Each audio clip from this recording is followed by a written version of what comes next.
And welcome back to All Business Media TV. I'm your host, Rick Delgado, and our guest today is Sybil Baker. She is the owner at Comprehensive Vitality. You can go to her website, comprehensivevitality.com, or if you want to reach out to her directly, do it by phone at 614-580-8218. Sybil, welcome back, and how the heck are you? Oh, great, Rick. Thanks for having me back. It's good to be here. It's nice to see you again. Yeah, and you too, and thank you for taking the time out of your day to join us and come to the studio. Yeah. I know we've spoken a bunch of times, and you know, some people might know who you are, but for those that don't, tell everybody a little bit about Sybil Baker and you know, your company, Comprehensive Vitality. Okay.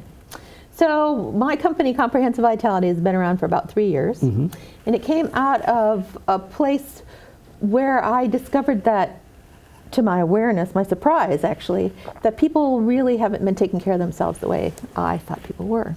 I had the opportunity to work in the hospital for 18 months or so in a heart unit, and noticed that people really were getting really sick. Right. And I'd been doing massage therapy and body work and energy healing and things for 15 or so years by then.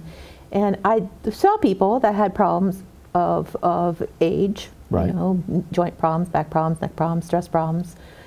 But I never really got how serious it was in the greater public. So when I came out of that job, what I did is I decided to just reconstruct the whole way I was thinking about how I would serve people and help people, and called the company Comprehensive Vitality, which one of my clients said sounds like a mission statement, but it is sort of like a mission statement, right? So my job now is to help people get back the vitality that they've lost, or help their bodies regain what they've lost and live the life the way they want to, you know? Because a lot of people, you know, as they get older, they think their body's supposed to kind of just fall apart, which isn't true.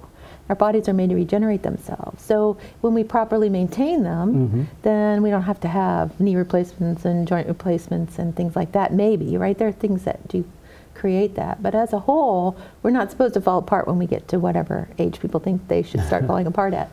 So that's my mission, to help people get their bodies back so they can walk up the stairs, so they can go shopping without a wheelchair or whatever, or play on the ground with their grandkids, or take hikes, or go traveling, or whatever they want to do, you know, that their lifestyle's been compromised by. Right. So. And it's funny because you when you say those things, you know, play on the beach with their grandkids, and you mention all those things, I start to flash to commercials where that is a big selling point for drug companies, where they, you know, take this and you'll be able to do this, this, and this all over again. And it's almost like, oof, you know, is that what we're all destined to be stuck with, like taking pharmaceuticals to feel better when are there no other options? I hope not. You know, I think there's a place for medicine for sure. You know, that's my background is from medicine, from science, right? That's where I came from, and I'm still in that. That's still my mindset. Right. But I do believe that there's ways to facilitate healing in the body and to support the body healing that doesn't necessarily require pharmaceuticals. Right. And if you're talking about pain, right? Pain is a message to the body that says, hey, something's wrong here. I need you to pay attention and help me. Right. And if we're just going to cover it up, well, then we can keep injuring the body until then it will maybe not be able to support itself. Right. You might break down, and then it might need surgery or might need more significant support, right? So I think there is a place for pharmaceuticals, but I just don't think it's the first answer always, or even the long-term answer always. Right. And from the way you were describing, you know, your mission basically with Comprehensive Vitality, it sounds like a more proactive approach. Definitely. Like instead of waiting for the you know, the engine light to come on, so to speak, like and then hobble into the doctor and be like, Doc, I don't know what's wrong with me. You're more of taking the approach of, let's get on a path to doing things now, so later on you don't have to worry about it, right? Yeah, or even worse, noticing the engine light and putting a piece of paper over it so it doesn't bother you until the engine locks up and smokes, right? Yeah, no, I think that's right. And, you know, I think when we're young, especially if people are in sports or people are active, right? And they fall down or they get injured, and then we just shake it off and say, oh, I'm tough, I can go on. And maybe it fixed or didn't fix. But then as we go through our decades, whatever got compensated the first time, when we get something else, compensates again, and then we get compensated compensations, and then eventually the body just can't keep the spaces it needs to move the joints properly, and then we start getting wear and tear arthritis, and and other stiffnesses. The same for like, people come to me a lot of times for pain in their neck or shoulders or stiffness. You know, they say, I keep my stress in my neck. But a lot of us work like this on computers or forward, and then eventually, you know, if the height's not right, then we might end up like this, and then you get that crick in your neck, and then things can't circulate. The nerves can't do their job without being pinched so much, and eventually it just stacks up. Right. And so you need some relief, some normalization, some return to the proper alignment. Right. And it's funny because when you put it like that, when you know you're kind of lurching over a little bit and you're scrunching, you know, the shoulders start to creep up towards the ears. It's almost like that Herman Munster kind of thing. Yeah, so your neck disappears. Right. But it's funny, if you sit in traffic and you look around, there's a lot of people that drive like that. I've noticed that a lot, where people they're gripping on or they're holding on to the steering wheel like this and they're leaning forward, and you see this huge gap between where their back is and where the back of their seat is. I've seen that, yes. Is that something where, you know, if you're mindful of it, you should be pushing yourself kind of back and trying to relax and keep that upright, you know, because that's going to help your alignment? Well, one thing I would suggest is that probably they feel tense, because that posture is a held posture, right? So eventually your body's going to be tired. And what happens in our body when we hold a position like that is our bodies get fresh oxygen and fresh nutrient by moving. So if you're going to hold your arm like this, you know, for a while, then there's no movement in the muscle, so the oxygen exchange is diminished, the nutrient exchange is diminished, and so then eventually you get stiff or you get sore, or maybe you even get pain from it, right? So the best way for our body to stay healthy is to always move. And I think that in our society, when we're young, we used to move our body a lot more. Now there's a lot more video games, digital things that even younger children now sit a lot more than I did when I was a kid. We were always out on the playground or out in the backyard or doing something like that. Because there was nothing to do in the house. Yeah, Mom said, go play. Boring. Right, I know, right? So I think that we see a lot more of that now. Right. And I mean, when we sit at the desk, we should move. You know, we should move every, I don't want to say 15 minutes, but at least every hour or so. Just move the body, get up, stand up by your chair even. Sit back down, stretch, breathe, you know. Right. There's some very simple things you can do. Right. And now you mentioned, you know, a few moments ago that, you know, your background, you know, comes from the science background. Right. And you're a registered nurse for a long time. You know, so you've been on that other side of medicine, right?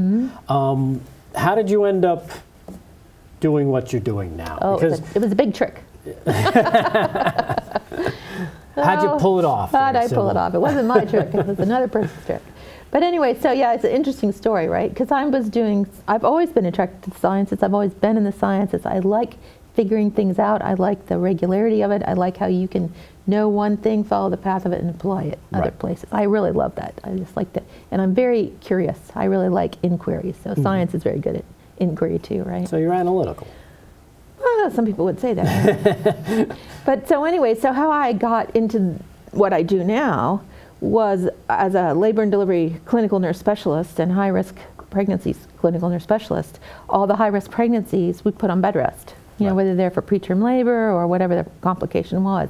And not only did they have to be on bed rest, they had to be on their left side on bed rest. So all the time, could be days or weeks or months even. We had people for months. They had to stay on bed rest so that the circulation to the fetus and the blood flow to the fetus was optimized so that we could keep the baby incubated as long as possible, because mom's the best incubator. Right. Once we get outside, the incubation, you know, that we can supply isn't as good. I mean, we can do great things, but it's much better if we can keep the babies inside. Right. So the moms would get stiff, they would get sore, they would get bored, of course, and they'd want to go away. So they'd call me up and they'd go, Sybil, Mrs. Jones is going to leave, come talk to her, you know. So we tried to figure out, was there a way that we could help their bodies tolerate the bed rest better? So we contacted the physical therapy department to come and see if they could do some body work with the clients. And they wouldn't come because they were pregnant. So I guess it was probably my idea, what I said. You know, nurses can do massage. Right. So I'll go to massage school, I'll learn massage, then I'll develop a program, train the nurses, and then we all have that program for our pregnant clients, and the people who administer it will know about pregnancy and all that stuff. So that was great. So it worked out, and I went to massage school, and I graduated, and as soon as I graduated, there seemed to be a different plan come about, because my job got downsized. So now, what am I doing? I'm sitting on the curb, I got my stack of books, I got all my education, and I'm like, okay, great, what do I do now? So I said, okay, I'll hang out my shingle. Right. So I've been doing that for a long time, and it really has been a wonderful, wonderful, I wouldn't say transition because it was kind of abrupt, but transition, you know, from the science of the hospital, and I use all of that. I use everything that I learned and studied and data that I gathered through all those experiences now for every person that walks in my door, right? So I have such a broad database. So I feel very grateful that I did all those years, and I guess I feel grateful for the abrupt transition too, because I don't think I would have gone into massage therapy. Before I went to school to learn for our clients, I never even had a massage. Right. I never ever thought about that. You know, I didn't really value it. Right. But man, it is such an amazing way to help regain, you know, restoration of circulation and relief of muscle tension, relief of nervous tension. You know, when people get tense, you can get relaxed. You can calm the nerves, you can stimulate the nerves. So the massage can have a sedative effect on your nerves. It can have a stimulating effect on the nerves.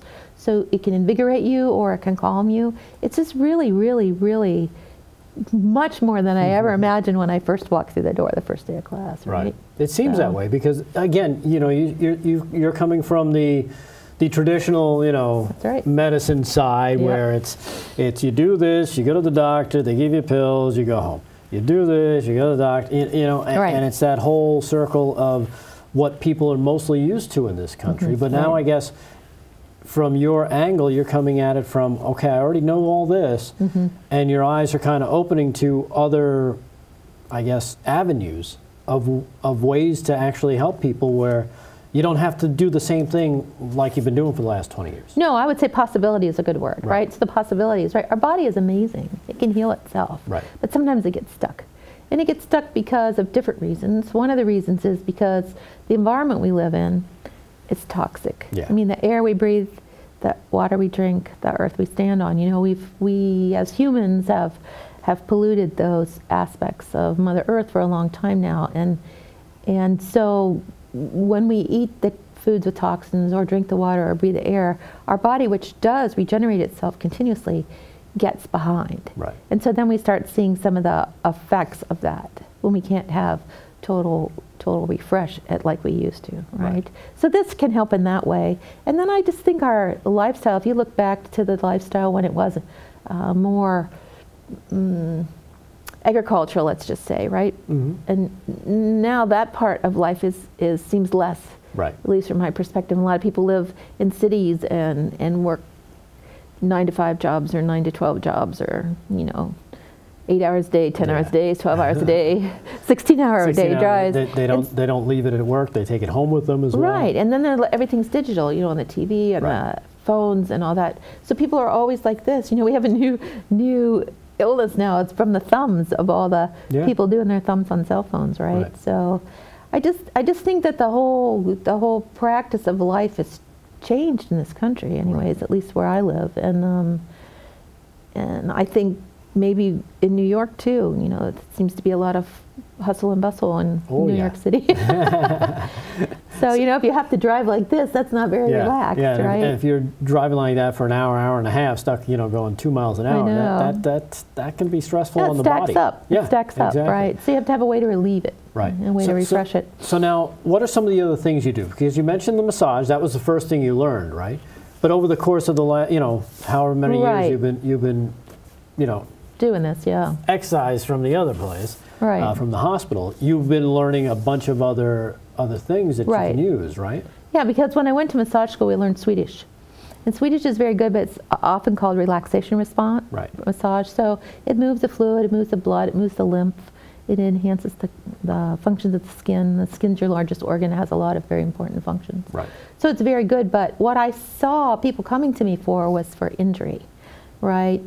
So I see a lot of people that are post-injury from work, injury from car accidents, overuse syndromes, you know, whether it's like this all day, or I see a fair amount of musicians, right? I guess I see more musicians because I'm also a musician, and they come to me because I understand sort of what it is that they're doing. I think that's a help. But so I see a lot of people like that, and what I discovered to my my frustration was that Swedish wasn't able to address those situations. Right. So I just started taking more courses, things that people said, oh, this is really good for that. So I go investigate it, and then I use it on the clients. And but then there were still more people who had things that didn't cover either. Like I had a lady once who had she'd had throat head and neck cancer. Oh wow. And the treatment was radiation. So a lot of cancers get radiation. Right. Well, the radiation sort of cooked her skin, so it looked like dried meat, sort of, in a way, on the skin. It was very painful for her. So one of the techniques I do is lymphatic drainage, and so we started working on that, and her skin came back and looked just as normal as every other part of her body, right? So you know, there's techniques that I didn't have before, that when I studied them, then I could help people on a whole different level, right? I mean, just think about that. If the part was really dried and didn't move very much, but to get it back and have it all supple and normal again, that would just be a wonderful thing, right? Yeah. So, and I think I've told you before about the guy that had the ankle injury from a car accident. Right. Yes. Yes. For months. The young kid, right? Yeah, young kid. And they said he was never going to be able to really walk normally again. Yeah, they almost lost both his ankles. And 9 months later, he came to me, and his skin still wasn't healed up, and he still couldn't walk without double canes. And I mean, it's just a kid, you know. Right. And we did lymphatic on him also, and all the skin went together. It all healed up. Once you get it so the blood can get to the tissues, then they can heal, right? And I don't know how many times I worked on him. It was a fair number, you know. And he sat up one day and said, "You know, I didn't come to you for you to help me with my legs." Right. Which shocked the heck out of me, because his PT called me and said, he's got these legs, and he walks in my office and say, I got these legs, you know. I said, you didn't? I said, why did you come? He says, I just came to see if you could help me with my stress, because it was just so stressful to have to live with this. Right. And he said, and you've given me my legs back. Which is, you know, it's so cool. Isn't that cool? That's, you know, I don't think you'd find many people who have an experience like that, where they've been able to, you know, affect someone's life for the positive that way. I mean, here he was, the regular doctors, the PTs, everybody's telling him, it doesn't look good, you're probably going to, you know, like you said, they were considering, you know. Well, I don't know what, this was before. Right. Right, but then he didn't have them amputated, so this was just the healing. And it would just take longer. I mean, the body will eventually heal itself. Right. So but now it was quicker. Explain the lymphatic drainage, is that the way it's pronounced? Yeah. How do you go about doing that? Like what? Well, it's very light work. It's, okay. It's very subtle work. So the lymphatic system is a fluid system that brings fluid. So I'll just do you a little physiology. Is that okay. Right? I'll try and follow along. I promise. When the blood gets pumped out of the heart, right? So it goes through our arterial system, our arteries. I know what that and then is. it goes into the capillary bed, which is then goes out around our cells. Because the fresh blood carrying oxygen has to exchange the oxygen for carbon dioxide at the cell membrane, right? So it transfers across there. And then it's also carrying fresh nutrients, and then it picks up the metabolic waste products, right? So that happens all in that it's sort of like a delta, right? So the blood comes in, it kind of goes around the cells, and then it's supposed to go out the other side, get back in the venous side, which is the return side, and then get back to the heart. Well, some of it gets stuck down there. Right, so it doesn't make it in there. And so what happens is that then the lymph system picks that up. So the lymph system picks up about 1 to 2 liters a day of that fluid that doesn't make it back into the circulating system, and dumps it back in for us. Otherwise, you're going to get swelling in your extremities or things like that. Right. So now how do you do the work, I think is more my question. It's very gentle. So you just put your hands on, and basically it doesn't look like I do anything. I just lay my hands on there, and then I feel for how the lymph goes, and then I just help it do it. So it's like, for a picture, if you want a picture of how it works, if you had a kid in a swing, for example, you know how when you push the swing, you push it right when it's just at the right part to make the swing go. So you just look for that place in the lymph, and then you just give it a little push, and it just helps it circulate. Now where is the lymph? It's in your skin, just underneath. So if you just petted your skin like this, it's everywhere. It's everywhere. There's surface lymph, and then there's deep lymph. So, I mean, that fluid has to go around, right? And the other thing the lymph does is it also cleans the blood, right? So it's very good for purifying the blood. It carries all our dietary fat. So it's a very important system in our body. Right. Now, when you're doing that, so you can actually feel it? Wow. That's almost like you have to be very sensitive. I guess it takes it takes a lot of training to be able to understand how to sense it. Well, you do have to have training for it, right? So when I took massage school, they told me at the end of massage school, they said I should get a thick book. Take a hair, put it in the book. Put one page over the book. Feel the hair. And then I should be able to feel that hair after all the pages of the book were down. Really? So you develop that, what we call a deep pat. So just for example, on your back, there's 5 layers of muscles, right? So if I want to work on the ones that go this way, I have to be able to feel them. If I want to work on the ones that go this way, I have to be able to feel them. Right. Or the ones that go this way. So there's different layers, and I don't really stick my hand into your body. So I have to be able to sense through the muscle layers. So it's similar to that. It's just another sensitivity, right? Wow. So that's amazing. So could you really do it? You could do it. Yeah, but could you really feel a hair through a book? Yeah, of course you can. Really? Yeah, you remember The Princess and the Pea? She did that too, through all those mattresses. But that was a pea. Everybody hates peas. Yeah. No, but you do. You just develop the sensitivity. Really? Yeah. How long does something like that take? Because it depends. You would think. I mean, especially how many pages are you talking? I'm still mesmerized by the book. You're talking like a big, thick, like a Bible thickness book. Yeah. And you and you could feel it. Yeah. I call shenanigans. I don't know how the heck you do that. That's so, but amazing. what you do is just teaching you to just be more and more sensitive, right? And then when I work in energy work, it's even more subtle, right? Because if I'm feeling in your energy field, it's invisible. It's not even something physical that I'm touching. All right. So you do any energy work as well? Yeah. So now how do you feel? Okay, see, because this is all freaking me out a little bit. So it did last time we talked about that too. But I'm still amazed by the book, and we might even have to come back to that. With the energy stuff, though, that's more of you're getting something from that person, right? You're getting their energy, like you feel it. No, it's like taking a picture in a way, right? So, you know how you take pictures and you look this way, and then you look this way, and you look that way. So it's all different views. So when I scan the energy field, I want to know how it is now. Right. Right, so I want to know if it's balanced. So is it all the same all the way around, or some areas got more and some areas have left? I just want to look for balance, right? And then I just want to balance it out. So I want to sweep out the areas that have more, and I want to put some fresh stuff in the ones that don't, so that the body has that energy. And it's just like these highways out here, right? Right. So sometimes they get congested, and so then there's a whole bunch of cars all stacked up, and it doesn't go very fast. Same way happened to me on the way here. Me too. So that's how it works. It works in lymphatic like that. It works in the muscles like that. It works in the energy like that. Right. So if you get all those congested areas, then it doesn't move through very. So then you get, we call it stagnant in energy and in fluid. But so it gets stagnant, right? So you want it to move on through. So we can help it move on through. Not like out here, you can't really just go move the cars through one at a time. Right. But with this, we can just help move it through. We can clear out the stagnant part. So it's almost like you're just kind of, and you're not even pushing, right? You're just kind of helping. I just wave my hand around. You're just kind of helping. You're just kind of coaxing it along. Yeah.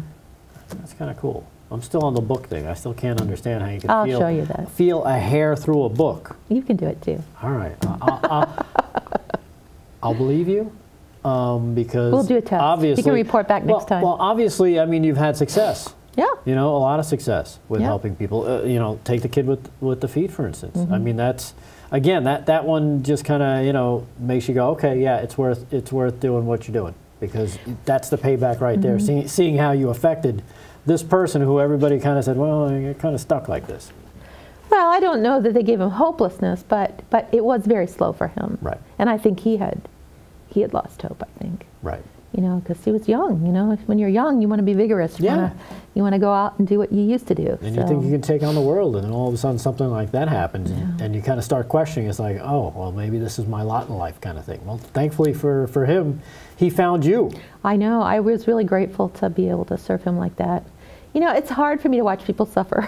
Even when I was a nurse, I never liked to give shots because it made pain, right? Even though at the other end it helped. But it's so satisfying and so rewarding to help somebody utilize the miracle that happens in the body all the time, to have that work to get better, you know, to relieve the pain or help the mobility or whatever. And like you said, the body's made to heal itself. Yeah. And sometimes it gets blocked up and stopped. Mm-hmm. So you're able to kind of help get it working again, so to speak. That's what I hope to do. You know, once that light comes on, instead of putting the piece of paper over it, I don't see it, I don't see it. You see it and you take care of it. Again, we're talking about our guest, Sybil Baker. She's the owner of Comprehensive Vitality. Go to her website, comprehensivevitality.com, or give her a call, 614-580-8218. Hey, let me ask you this, Sybil, because, you know, when people go to your website, they'll see, you know, the list of services that you provide, which, you know, it doesn't stop at energy work or massage. You have like a laundry list of things. Right. And I mean that as a good thing. Well, I have a big toolbox. Right. Yeah.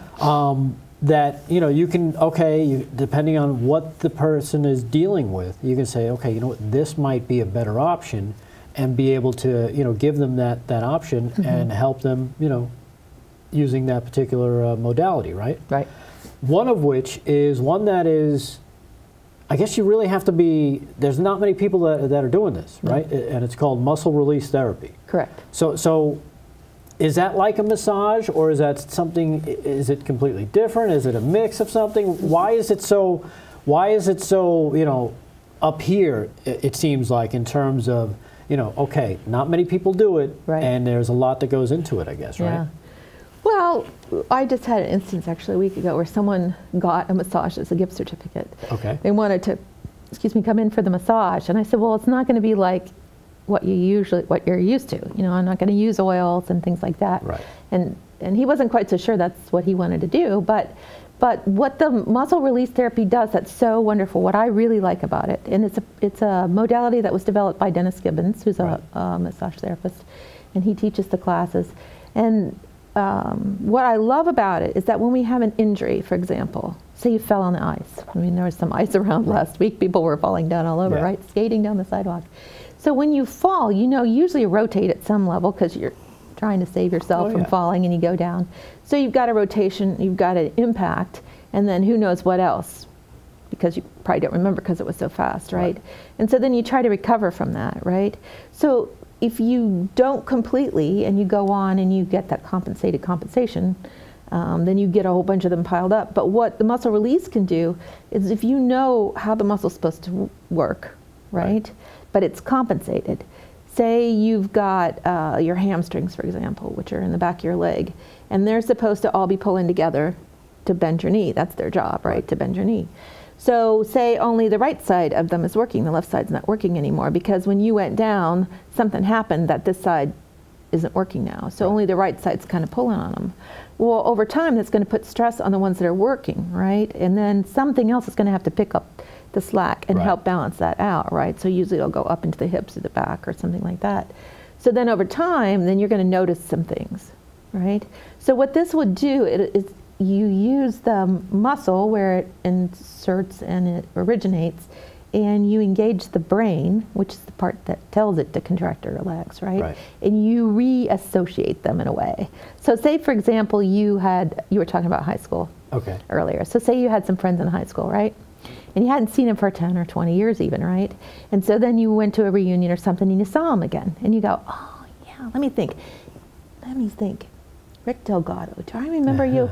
Oh yeah, I think I remember you. You're the one who did that, right? So you search your brain to try to find them. Right. So these muscles that haven't been communicating properly with the brain for a while, it's sort of like a reunion again. It's like, do I know you? Well, this is my story, right? Do I know you? Oh, I don't know if I know you. Oh yeah, you lived in the greenhouse down the street. Oh, that's right. I remember, and you used to do this and this and this. Right. And so you get them reacquainted together with the brain, and then they start working together.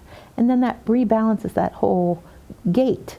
Right, so then the rest of the body, you can rebalance that too. So I like to make stories. I like to see pictures when I do it. To me, it's just beautiful how the body can re-engage itself back to what it was. And this resets it. It's like hitting the reset button and puts you back to where you were before the incident. Now, what about if it's something that you've had for a long time? Because a lot of people, you know, let's face it, you mentioned, slipping on ice. You know, kids grow up, they crash their bikes, they slip on ice, they, do this, that, or the other thing, and over time, I had that little thing, but they were young, so they fought through it, and they forget about it. Now, years later, they're still dealing with, now it's like, why did that come from? Meanwhile, they don't remember that, way back when they were a kid, they thought they were bulletproof and ran into that tree and bounced off their shoulder or hit their, wherever, and now it's starting to show up in other parts of of their body or stiffness. over time. Right, or stiffness. Like the shoulder doesn't move as well, or the back doesn't move as well. Now, is that something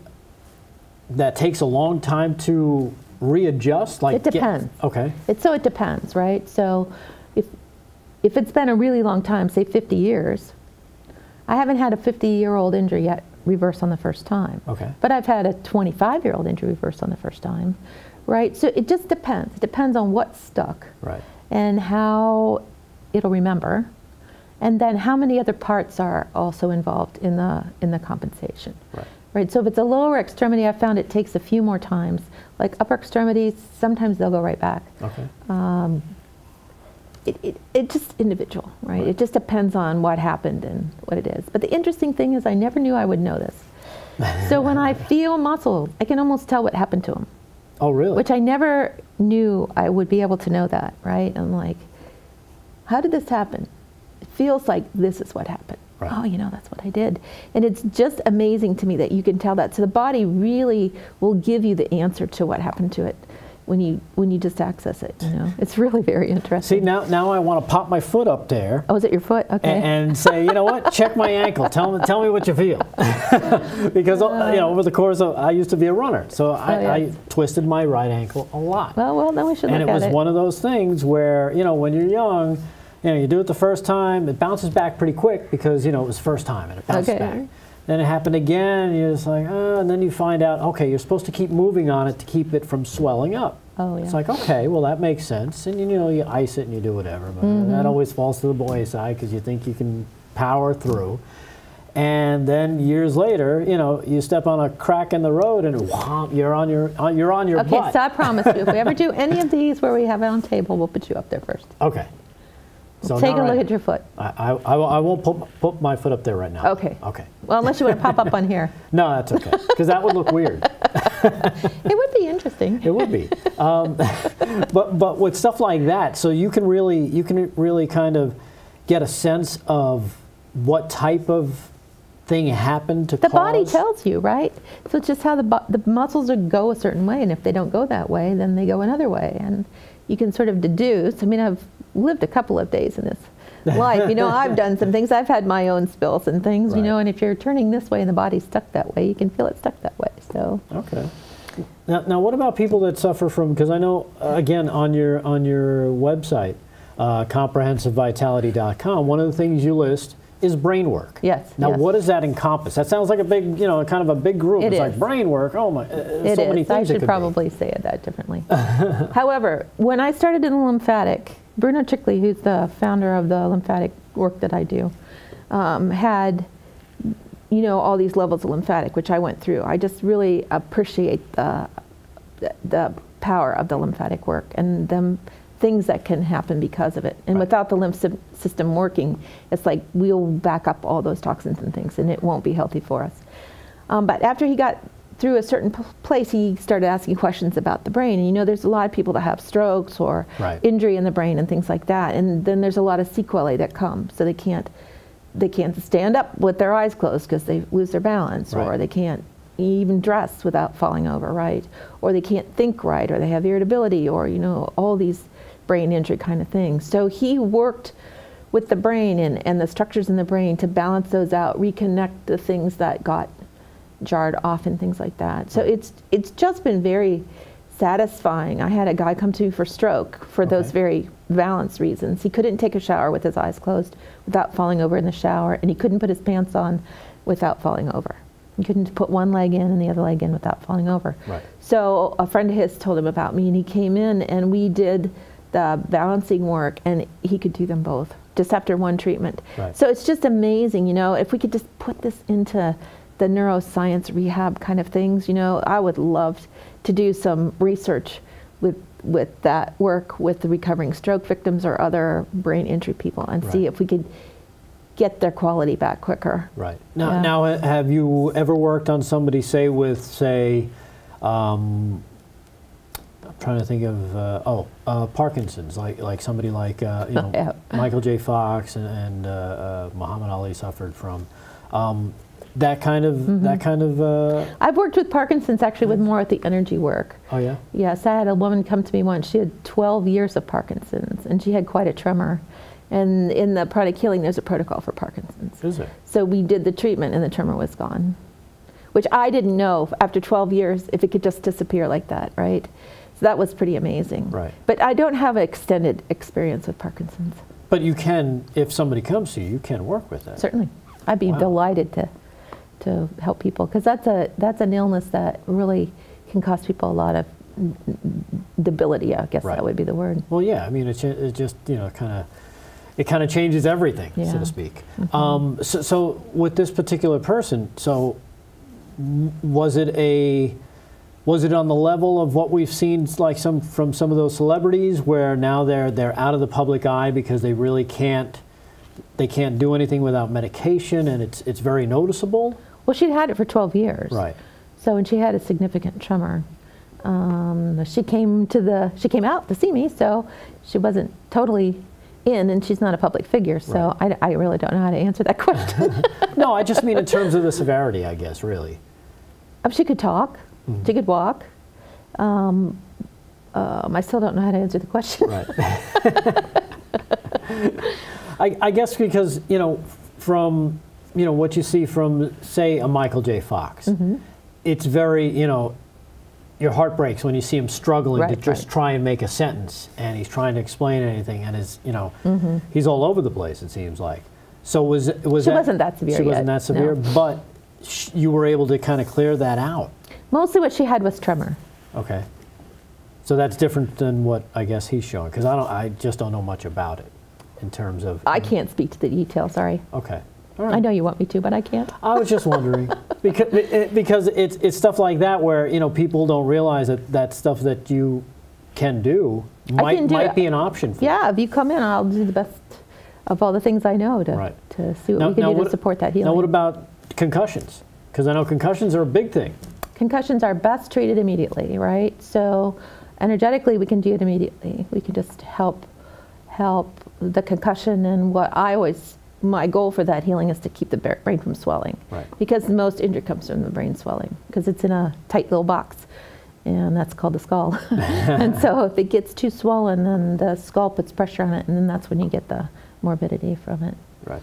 So what is the protocol when you're working with somebody? Say they come to you and like, look, I fell, I hit my head, the doctor says I have a concussion. What kind of things can you do? Well, I would do energy work first, and remove the congested energy, and then use some different color therapy, color pranas to help heal that part. Right.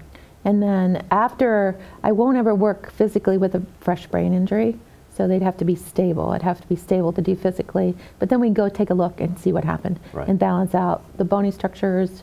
We don't really do that, but we look at the different strains through the nervous system, and also the different, like the ventricles and the different organs in the brain. Now, do you do anything with, so when you're doing stuff like that, does that call for an x-ray? Does somebody have to bring you an x-ray or something? I don't do x-rays. That's not my scope. I'm just wondering. If they have an x-ray, they can bring it to me. I like to look, because then I can see. Okay. Right? But I don't do x-rays, and I don't call for one. Thank you. No, because I know your background as a nurse, so I wasn't sure if that was something within your realm that you. Oh, I'll look at it. Yeah. I love it. If I can actually see it, that's nice. Right. But some people bring me their MRIs. Do they? Yeah. Now, what can you glean from an MRI if you're trying to do some energy work for them? Well, I didn't know where to look, right? So if I know in the brain where it is, or where it is in the body, then I can visualize that, and I can focus my attention there. Right. And you can, so say they've shown it to you. Yeah. You look at it and be like, okay, I think I know where this is. I know how to address it. And then you can kind of focus in on it, like you said? Sure. And you can actually, do you get from them like, oh yeah, I feel the blockage? Is that what we're talking about? I had a guy once, you'll like this story. Okay. So he came to me and he had a heart problem, right? So he had blockages in his heart. I think he had 3 blockages in his coronary arteries. And he had come from the doctor, and the doctor gave him a picture of his heart with his coronary arteries where the blockages were. Right. So we just laid it on his chest, and then we worked where those pictures were. So it was very easy to actually pinpoint it that way. But you can do it differently. You can scan it. You can feel them pretty much. Okay, now take me back to the heart guy now. Now you've got me intrigued here, Sybil. I know, what happened with the heart guy? So we did healing. And what happened? His symptoms got better. And did the doctor go, what the heck just happened here? You had blockages? I thought we were going to do surgery? Well, I have a fun story about that. I do have this is a different story, but it's a similar heart disease. This guy came to us and he said, you know, I have a stent and I've got some blockages and they're going to put another stent in on Friday. Right. And so we did some healing on him on Monday. We did some more healing on him on Wednesday, and then he went in for the stent on Friday. And there are some advanced techniques that help release some of those things. And so he went to the doctor and they did the heart cath and there was nothing there. Really? So he comes back to clinic and he goes, oh, they didn't find anything. And I said, well, did you tell him what you did? Oh, no, I didn't tell him, he said. So it was very interesting, you know, even though he was delighted that he didn't need the stent, he wasn't willing to share with his doctor. Right. So the mother, or his wife just said, well, we just left him scratching their head, but they didn't explain it. Right. So some people are like that. They don't want to really tell doctors that they're doing kind of different things, but things happen. You know, we can't guarantee you that it'll happen, but we've seen amazing things happen, and so we just keep on doing the work because if it could help someone, we want to help someone. Right. Now, do you work with traditional doctors sometimes? Will they refer people to you and be like, look, you know what, I think what you do could help this person? I have had some doctors refer to me, yeah. I wouldn't say it's the general run of my clients that I see, though. Right. Yeah. Because, I mean, I would think that you know, I mean, you do have that background. Yes. So I'm sure you know people. I've trained doctors. You've trained doctors. Yeah. What have you trained them to do? Energy work. And they've been open to it, and they actually utilize it. Well, they came to the class. Right. So I didn't drag them to the class. Now, what brought them there? Was it you know, because they're like, all right, I'm going to come see what you're doing here? Or well, usually there's some interest, right? There's a growing interest in the medical field too, and in complementary healing, right? I mean, it's recognized, I think, that medicine doesn't take care of everything. Right. There isn't anything that takes care of everything. That's why we need all the things. We need nutritional support. We need body work. We need doctors. We need surgery. We need medications. Right. We need all of those things. We just don't need one of them to do all of it because it can't. Right. Right? And then there's a lot more awareness and a lot more awakening, and the public's very awake, and the public demands it. You know, say, look, you know, this is what I'm doing, and this is what I want you to be with me while I do this, right? Well, yeah, I think you're totally correct when you say there's more of an awakening, so to speak, going on. Yeah. Because you see and hear a lot more about Chinese medicine and herbs and stuff like that, and the push for, you know, cleaner nutrition. That's right. Yeah. And you know, herbs and stuff like that. Do you work in any of those realms as well? Currently, I don't have very much of that in my practice. I do some individual things. I'm transitioning into a wider kind of offering, so I will probably by June have some of those things in. Okay. But right now, I don't have so much, except on one-to-one basis. Maybe I'll help somebody with stuff. But. Now, when somebody does contact you, Sybil, you know, for the first time, they don't know you. They don't. They're like some of the other people that you've told us about today, where, well, you know, somebody said I should come and see you because I've got this issue, and you might be able to help. What's that whole process like? Because, you know, let's face it, a lot of people, even though it's becoming more, you know, more accepted, people learning more about it, there's still that huge segment that's going, okay, what's this hocus pocus all about? I don't know what those numbers are, you know, but I do agree that when you first come, that you don't know exactly what you're getting. Right, you're going to be a little skeptical. Right, so there's not as many. I mean, in medicine, it's been pretty standardized. Right. In Ohio, massage is actually fairly standardized. I think New York is too, where there has to be certain education, certain testing, certain licensure that has to be. And I would say most of the states in the United States are getting that way if they aren't already. Right. So now you know when you go get a massage, you're not just going to somebody who hung out a sign and you don't know what you're going to get. They're going to rub your feet and send you home. Right, or something like that. But I think there is still some unknown about that. And if you can get a personal referral, I think that makes you feel safer to go get a massage. But there's a lot of people seeking it right now. So if you come to my office, I don't know you either. Right. So the first thing I have to do to help you the best I can is find out what's going on. You know, what motivated you to seek a massage? You know, what kind of challenges do you have? What have you tried to fix this challenge? Right. You know, how did it work? How did it not work? What aggravates the problem? How long have you had the problem? You know, what happened right before the problem? You know, all those things that help me understand what might be going on in the body. Right. And then I do a physical assessment. You know, I lay you on the table and I check you know, the balance in different muscle groups and see how those are working or not working. I might do an energetic assessment to see where the blockages are in the energy field, you know. Right. And so I spend a lot of time doing the assessment. And then I look at my toolbox and I say, okay, well, these are the things that I have that I think will really help you. So and then we make a treatment plan, and then you either agree to it or not. But right. That's how I like to approach it. You know, I like to look at the whole organism, all of the circumstances, and then look at your goals too. I mean, what do you want? Right. I mean, you know, maybe you're not looking to get fixed. Maybe you just want to be relieved of stress for a little bit, right? Yeah. So. Or like the kid with the ankle problem. He just wanted to relieve that stress, right? Well, initially? Well, yes, but I didn't know that. Yeah, that wasn't communicated to me. But in his head, that's what he was going for, and all of a sudden everything else opened up for him. That was interesting, because the only thing I was told about was the legs. Right. So that part about relieving stress, somehow that got... Right. Because obviously that was his presenting problem. Yeah. So. But like, do you need people's, do you ask them to bring their medical stuff with them just so you can take a look and see, like, okay, what have you been doing? No? Do you? I do an intake. I do a brief intake. Does that include nutrition too? Not always initially. Okay. Though it depends on why they come. Right. I mean, for some things I do. I look at that right away. Right. But not if you fell off your bike and hurt your knee. I'm not going to look there first. Right. Because you'll look at the problem. I'll look at the knee. Yeah.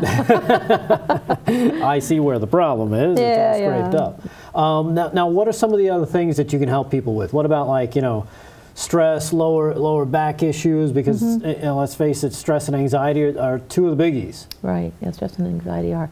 I mean, just getting a massage will help with stress and anxiety, right? And if we can calm the nerves, we can sedate the nerves, massage can do that, right? So it helps relieve the stress. But a lot of the stress comes from just held tension in the body. I can't tell you how many people have been on my table and they have some place that's tight, but it's really someplace else that's really, really tight that doesn't yell anymore because nobody paid attention any longer. And now this other place is being impacted, and it is yelling. When we can relieve the stress in this one space, the whole body goes, ah. And the spot that was the troublemaker, it no longer yells. Right. Now, how do you how do you find that place that doesn't demand attention anymore? So I do an assessment. Say if it's in the shoulders, but it's something somewhere else. Yeah, well, I look at the whole body. How do you find it, though? I do my assessment.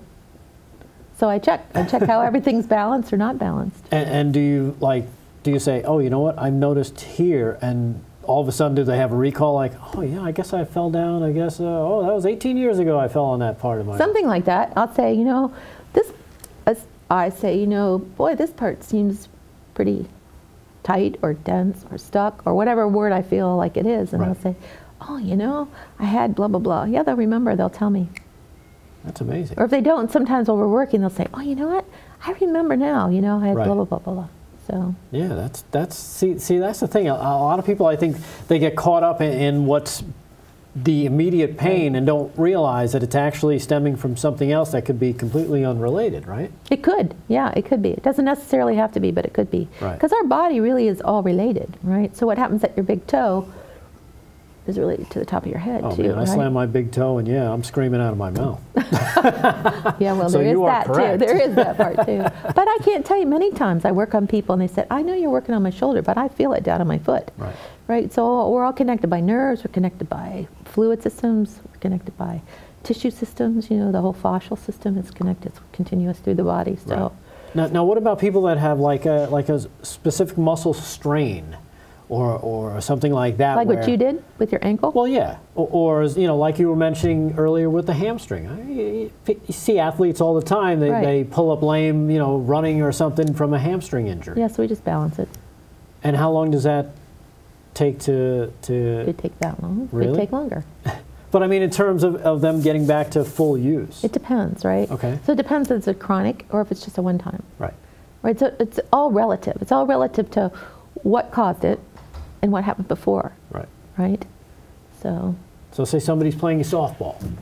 They don't normally play softball, but they decided, I'm going to jump in the softball game. Yeah, and they're breaking for home and pull up hamstring and zonk, and they fall on their face. Aside from looking at their face full of dirt, but they're holding their leg. So, and it's the first time they've ever done something like that. So is that something you say that can probably be addressed and taken care of kind of quickly? It depends. I hate that. It depends. I want a yes or no. Are they a painter? Do they go up and down the ladder every day? Ah, Are they so a you're carpet looking at layer? other parts of their... Have they had other accidents in their life? I mean, I have to look at more things than just that. It's not so simple maybe as it seems, right? So you just have to ask questions, and then you get an idea. Some people have never had anything, and so one thing, like I think I told you about this person that came in with an ankle injury, and I forget how they initially injured it, but they decided to remedy on themselves and had remedied it so far that they were wearing a boot. Never been to the doctor, but were wearing a boot on the whole leg. And I was very concerned because this young person, I thought, oh my gosh, if things keep getting added to this body, by the time this person's 35 or 40, they'll be in a wheelchair. I mean, there's a lot of morbidity that comes just from being in a wheelchair. You know, inactivity is really, really hard on the body. So I said, you need to come see me. And he was reluctant at first. I said, you need to come see me. So he agreed. So he came to see me. Well, when you put it like that, then they're like, okay, I'm coming. Well, he wasn't at first willing to come, but I said, please, just come see me. Let's see if we can do with this. So he came to see me and took off the boot and took off the layers and things like that. And so we balanced it all out, you know. And at the end of the treatment, it was done. Wow. See that? And I said, don't put that boot back on. Put your shoe on. He said, well, I didn't bring my shoe. I'm like, okay. But he sat up and he said, if I wasn't here watching this, I wouldn't believe it could be possible. Now, what exactly did you do? Muscle release therapy. And that I just rebalanced it. You just rebalanced it? Yeah, just rebalanced it. And that was it. And he was out of the boot, and well, he had to wear it home. He did. So he didn't look silly, but he was out of the boot. And then did you ever? Yeah. I had him come back a week later. Oh, you did? Okay. Yeah, I wanted to check it, you know, because I didn't want it to go back, you know. And you don't know when you first do it, especially since it had been a while that he had been hobbling around, if it'd keep, right? But it did, it stayed. So all we did was just check it, tweak it. Is that something you find sometimes with the muscle release therapy, especially with somebody that has had something for a long period of time, that you do have to go back just in case, you know, to kind of give it a little kind of, you know. Here's your favorite answer. It depends. It depends. Okay. So it just depends on how much compensations there are. Right. Because sometimes you have to, it's like unraveling things. Right. So sometimes you might, did you ever have, I don't know if you ever had a chain that got tangled? Yes. So you have to loosen one part, and then you can loosen another part, and then you can go back over here. It's similar to that. Not exactly like that or anything close to that, but that's a good picture of how that might happen. Would it be something where maybe something with a bigger like muscle or something where you'd be like, okay, you know what, this might not keep, you might have to come back, or as opposed to something small like the ankle, because it's a smaller area, that it might, it all depends, I can tell you, it can be one tiny thing like this that releases everything. And it all depends. It can be one tiny thing that releases everything. Really? It doesn't have to be a big thing to hold a lot of stuff. Like what? Give me one. There's got to be one. Okay, well. You know you have one. Recently I had a person who fell. Right. And so it was on ice again, they splatted. And so they fell on the, I believe, left side of the body. And so the whole left side, the arm, the shoulder, the hand, the wrist, all that's messed up. Right? So at one treatment, we found one little bone in the wrist that when we got the soft tissue balanced, it went, and everything came back? Wow. It was like, oh, what was that movie? There was a movie where they just had the right formula. When they pushed it, everything just opened. It's like the Harry Potter. You hit the things and the door goes. It was sort of like that. You know, we found the one thing. We balanced the muscles there, the soft tissue. The bony tissue said, oh, we can move. It went, and everything in the whole side went back. It was like, it was so fantastic. It's like cracking a code. Yeah. I think it is. You know, for years, I've always thought the body's smarter than me, right? So if I'm working on an area, you say, Sybil, you know, my left foot is just messed up because I used to run and I tipped it over too many times and it just is too stiff. If it doesn't release within a short time, then I've learned that that's not the place that's being stuck. So I just go look for someplace related. That's probably the one. The body sacrifices mobility for stability. So if the body thinks it's going to be unstable, it will hold tight what it thinks it needs to hold tight to keep the body stable. So until you help the body feel safe in the stability, it won't release it. So you just have to be listening and pay attention, and I just ask questions all the time. So what do you need here? How can I help you? I always ask that question while I'm working. Not to the person, to the body. To the body. Yeah. Well, that's great to know. Again, our guest has been Sybil Baker. She is the owner at Comprehensive Vitality. You can reach out to her. Go to her website, comprehensivevitality.com. That's comprehensivevitality.com. Or call her directly at 614-580-8218. She's got a vast array of things that she can do to help you, so take advantage of it. comprehensivevitality.com or call her, 614-580-8218. And again, Sybil, wow, that was fun. Thank you. You're so welcome. Thank you, Rick. Appreciate it. You're very welcome, and thank you again for joining us. Thank you. Glad to be here.